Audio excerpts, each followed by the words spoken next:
A quick shout out to Dennis Hauger, who this weekend won the Formula 3 Championship, Prema driver. A very close teams championship between Prema and Trident going into the feature race on Sunday before the Grand Prix.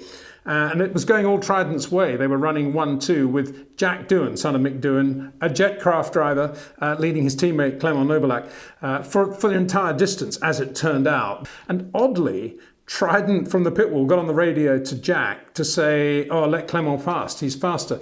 Now, Frederick Veste, another very, very quick driver in driving for ART, was catching them both, but not at a rapid pace. And to me, there was enough space for the Trident management to say to Clement Novalak to back away from Jack Doohan and not cramp his style too much. But they didn't do that, they did the opposite. They said to the leader, their leader, the leader of the race, let Novalak pass, which, of course, Jack was never going to do. As he said several times on the radio, and he probably didn't need the distraction here, he is a racing driver and he's out there to do the best job he can, primarily for himself, and secondly, obviously, for the team without running into the teammate.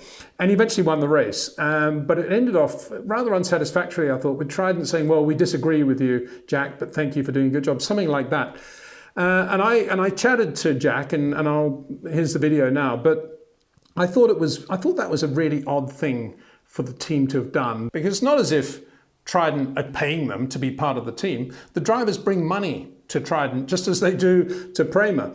And if you're Jack Doohan and you're taking a budget to Trident, okay, you're working together as a team, obviously to get the best result together. But I don't think a team on the pit wall, having that sort of relationship with its driver, should then say to the leader of the race, their driver, give the position away to the other teammate. I think it was very odd. Anyway, I caught up with Jack as he was leaving. He just left the track, actually, and we just caught up on WhatsApp. Top man. And as I say, congratulations to him and to all at Jetcraft. Hey, Peter. G'day, Jack. Congratulations, mate. Thank you very much. Brilliant. Now, what was all that stuff going on the radio? I mean, yeah, you're a race driver. What's going on? Yeah. I know. I don't know. I guess they were just a bit worried about the team's part of it. You know, I was never going to do anything to take myself out of the race. So yeah, a little bit strange, but you know, I'm a racing driver and we're undefeated too. So I'm trying to make myself a career. So I'm not going to forfeit a race win just so I don't really know why, because it didn't really change if I was first or he was first. You know what I mean? Well, exactly, yeah. Was there anything talked about before the race in that situation? Yeah, I was talking about obviously on the start, and they were saying, you know, if Clem's got speed, not to fight, but the thing was, if he had the speed to make the move and go around, you know, go fully around me and then make a clean move, then fair enough. But he never did that. So, you know, I'm not going to let someone buy just because they've got there in my DRS. Yeah, and you mentioned after the race that your car wasn't brilliant in terms of setup or tyre wear or whatever. Do you feel he did have a speed advantage? And if so, where was that?